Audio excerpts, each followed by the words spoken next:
Hi, Danielle Lynn here. I wanted to talk to you about family dynamics when a loved one is on hospice.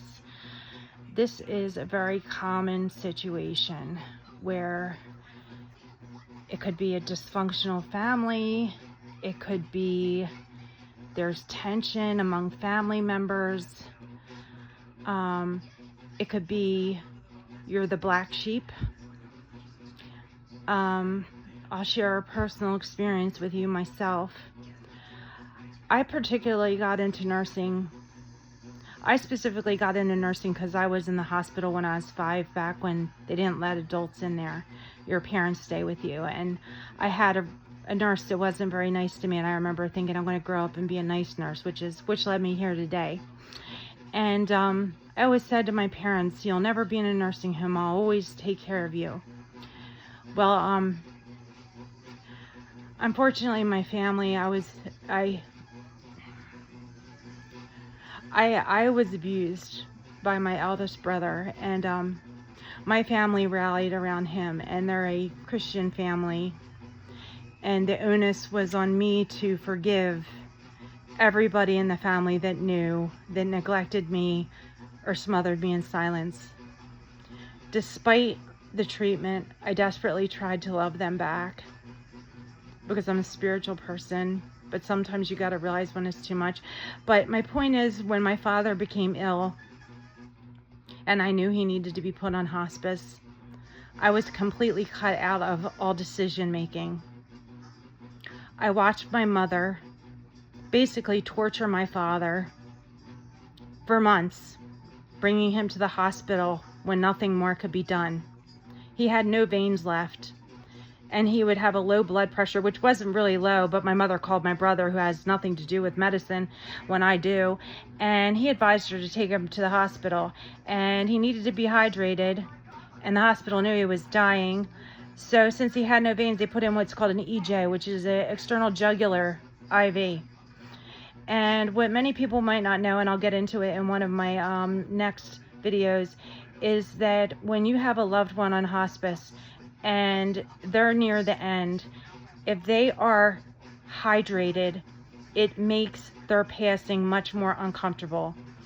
There's vomiting, there's diarrhea, there's other things.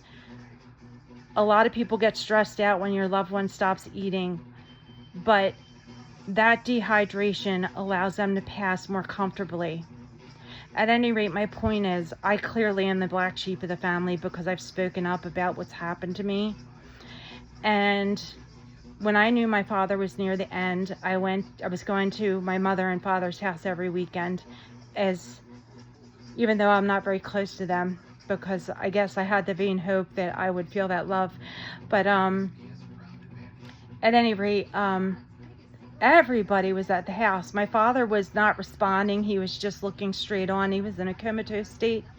And my nieces and nephews and my brothers were there, and they were playing the piano and ordering food and playing games. And I mean, it was just party time. And I'm a nurse. Like, I knew what was happening. My father was dying. I knew he wasn't going to make it through the night. And I had my stuff to spend the night because we're in another state. And since I was the only one expressing valid feelings, I was sitting there and I was sad. My manipulative mother said to me, "Why don't you go home? You look tired." Which translates to, "Your real emotions are making me very uncomfortable, so will you leave?" So I did. And I regret that I didn't stand up to her, because my father died at 5 in the morning. And being a hospice nurse, I know full well that funeral homes will not come up and pick up the loved one until everyone has had to say their goodbye. And when my brother called me at 5 in the morning, I said, "I'm coming, I want to say goodbye." And he said, "We already called the funeral home." So that's how I was treated when my father died.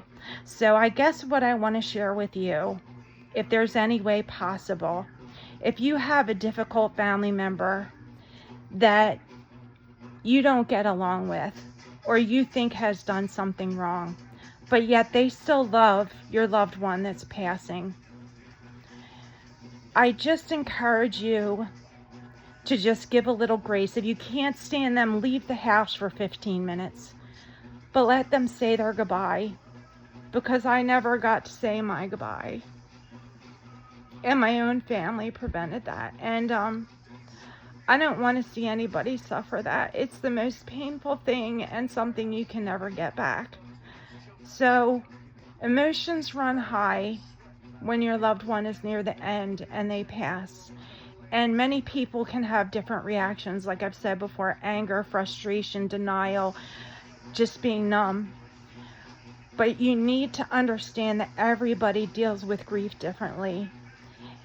And anybody that was attached to that person at some point in their life should have the right to say goodbye, unless there was some really egregious acts going on, or if it's unsafe for them to be in the home. So I would just encourage you to really consider thinking about all family members when your loved one is getting near the end of their life. Despite what might have come up in the past, you don't have to be friends with them again. You don't have to be close family members with them again. You don't even ever have to talk to them again. But consider what you would want, because I can tell you that this is a pain in my heart that will never leave me until I see my father again one day. And hopefully things will be better, because he failed me when it came to my brother.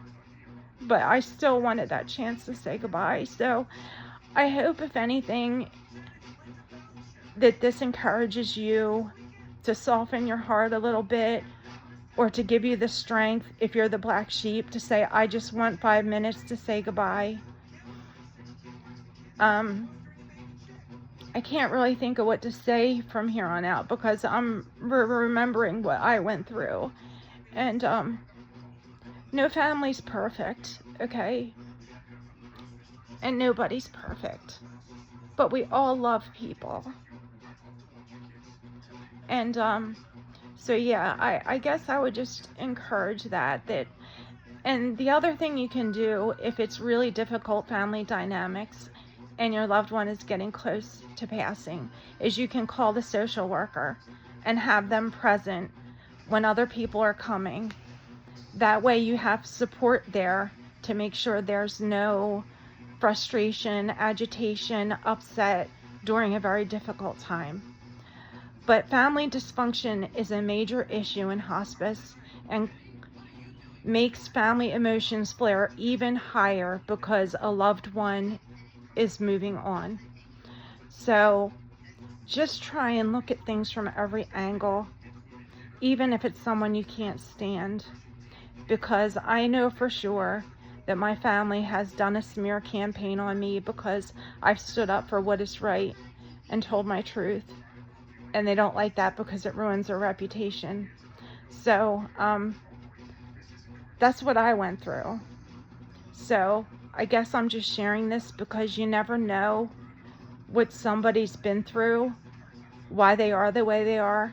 Lots of times you hear black sheep because they're the sensitive person in the family. So just consider that. Everybody wants their chance to say goodbye.